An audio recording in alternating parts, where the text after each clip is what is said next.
প্রাণ প্রিয় জয়পুরহাটবাসী, আপনারা সকলে কেমন আছেন? আলহামদুলিল্লাহ। আল্লাহ রাব্বুল আলামিন বলেন, তাহা মা আনজালনা আলাইকাল কুরআনা লিতাশকা। নবীজিকে বলা হলো, নবীজি শুনুন, এই কোরআন এই জন্য আমি দেই নাই যাতে করে আপনার সম্মান মানুষের মাঝে কমে যাবে না, বরং আপনার সম্মানকে গগনচুম্বী করবার জন্য কোরআন নাজিল করলাম। আল্লাহ রাব্বুল আলামিন বলেন, ও গোলাম, সম্মান দেনওয়ালা আমি আল্লাহ।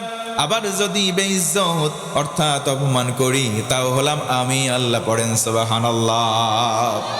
2 নম্বর পুরস্কার হলো তাবারাকাহুল হায়াত। মানুষের জীবনে বরকত প্রয়োজন আছে সবার। আল্লাহর কোরআন মানলে আল্লাহ তারে বরকত দিয়ে ধন্য করবে। 3 নম্বর হলো তাজকিয়াহুল হায়াত। জীবন পরিচালনা করার সময় আঁকে বাঁকে ইচ্ছায় অনিচ্ছায় গুনাহ হতে পারে, ভুল ভ্রান্তি হতে পারে। এই যে ইচ্ছায় অনিচ্ছায় ছোট ছোট ভুলগুলো, সগীরা গুনাহগুলো কোরআন মানার কারণে আমার আল্লাহ খুশি হবেন, ওই বান্দার জীবন থেকে সেগুলো মাফ করে তাকে সাক্ষী করবেন, শোধন করে দিবে। আল্লাহ রাব্বুল আলামিন বলেন, বান্দারে, যদি তোমার গুনাহ হয় তুমি আমি আল্লাহর কাছে ক্ষমা চেয়ে নাও। তওবার মতো তওবা করলে আমি আল্লাহ তোমার ফ্যাসিলিটি কি দেব জানো নাকি? তোমার পেছনের জীবনের যত গুনাহ আছে আমি আল্লাহ ওয়াদা করলাম সব গুনাহগুলো বদল করে নেকি বানিয়ে দেব। জোর গলায় বলুন সুবহানাল্লাহ। তুমি যদি গুনাহ থেকে ফিরে আসতে চাও, আর যদি ঈমানটাকে মজবুত করো, আর যদি ঈমানটাকে মজবুত করবার পর একটা আমল করো, সেটা হলো আমলে সালেহ যদি তুমি জারি রাখো। এই জারি রাখলে শর্ত অনুযায়ী আমি সব করে দেব। তোমার জীবনে যত গুনার পরিমাণ ঠিক থাকবে, পরিমাণের জায়গায় গুনাহ থাকবে না, সেইগুলো সব সওয়াব বানায় দেব। আরেকবার বলেন সুবহানাল্লাহ। আল্লাহু ওয়ালিয়ুল্লাযীনা আমানু ইউখরিজুহুম মিনায-যুলুমাতি ইলান-নূর।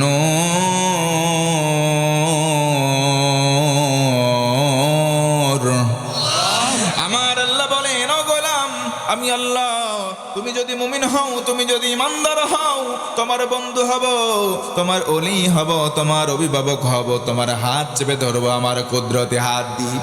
তুমি জাহান্নামের পথে চলে যাও, অন্ধকারের দিকে ধাবিত হও, সেখান থেকে টেনে আনবো আলোর পথ তথা জান্নাতের পথ দেখিয়ে দেব। সুবহানাল্লাহ।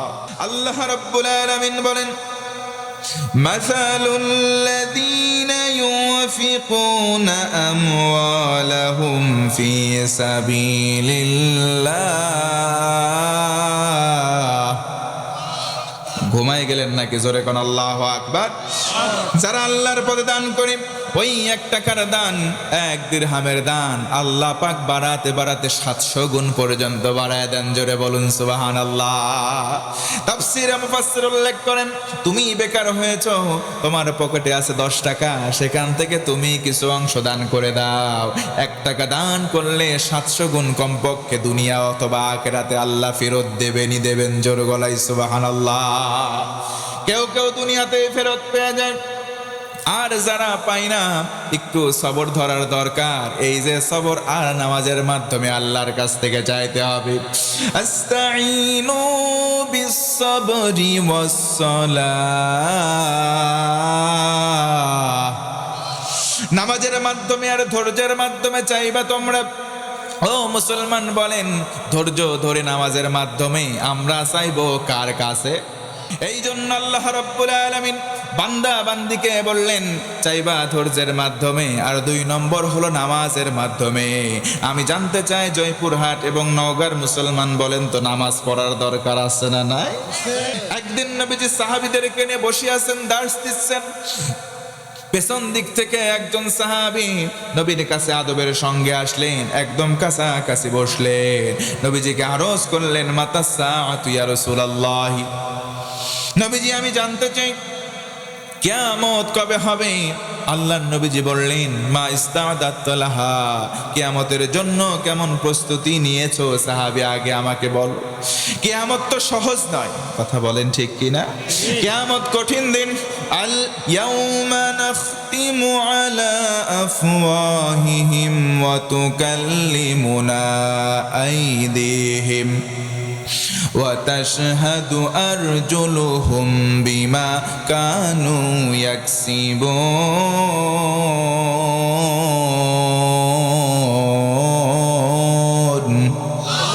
আরেকবার বলেন আল্লাহু আকবার। আল্লাহ রাব্বুল আলামিন বলেন, কিয়ামতের দিন মানুষের মুখ বন্ধ করা হবে, মানুষের মুখে সেলাই করে দেওয়া হবে, দুইটা হাতের জবান খুলে দেওয়া হবে, পায়ের জবান খুলে যাবে, সবাই সাক্ষী দেবে। আল্লাহু আকবার। আপনি কি করেছেন মুখ দিয়ে বন্ধ করে দেওয়া হবে।